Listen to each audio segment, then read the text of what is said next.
మొన్ననే చెప్పుకున్నాం, కంది రైతుకి కష్టాలు ఆయనకేమో పొలంలో వచ్చేటటువంటిదేమో గిట్టుబాటు కాదు. అదే సందర్భంలో మనకేమో దోల తీరిపోయే రేట్లు, ఇద్దరి మధ్యన అనుసంధానం లేదు, రైతులకి వినియోగదారుడికి మధ్యన.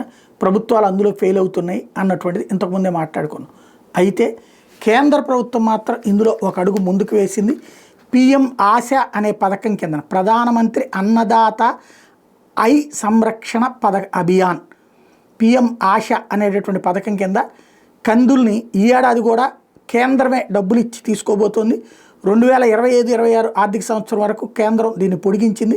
ఇంటిగ్రేటెడ్ పిఎం ఆశా పథకంలోని ధర మద్దతు పథకం పిఎస్ఎస్ కింద 2024-25 ఖరీఫ్ సీజన్లో పిఎస్ఎస్ కింద ఆంధ్రప్రదేశ్, తెలంగాణ, ఛత్తీస్గఢ్, గుజరాత్, హర్యానా, కర్ణాటక, మధ్యప్రదేశ్, మహారాష్ట్ర, ఉత్తరప్రదేశ్లో కందిపప్పు సేకరించింది. కేంద్ర వ్యవసాయ రైతు సంక్షేమ శాఖ మంత్రి శివరాజ్ సింగ్ చౌహాన్ దానికి ఆమోదం తెలిపారు. అయితే ఆంధ్రప్రదేశ్, తెలంగాణ, కర్ణాటక, మహారాష్ట్ర రాష్ట్రాల్లో ఇప్పటికే సేకరణ ప్రారంభమైంది. ఈ రాష్ట్రాల్లో ఏడాది ఫిబ్రవరి 15వ తేదీ నాటికి మొత్తం 0.15 లక్షల మెట్రిక్ టన్నులు ఎల్ఎంటీ కంది కొనుగోలు జరిగింది. ఇతర రాష్ట్రాల్లో కూడా కంది సేకరణ త్వరలో ప్రారంభమవుతుందని కేంద్ర ప్రభుత్వం చెబుతోంది. రైతులు ఉత్పత్తి చేసే కందిలో 100% కందిని కూడా కేంద్ర నోడల్ ఏజెన్సీలైన నాఫెడ్, ఎన్సీసీఎఫ్ ద్వారా కేంద్ర ప్రభుత్వం కొనుగోలు చేయబోతోంది. వాటిని ఈ ధరలు ఎక్కువగా ఉన్నటువంటి సందర్భంలో జనానికి అందుబాటులోకి తెస్తుంది.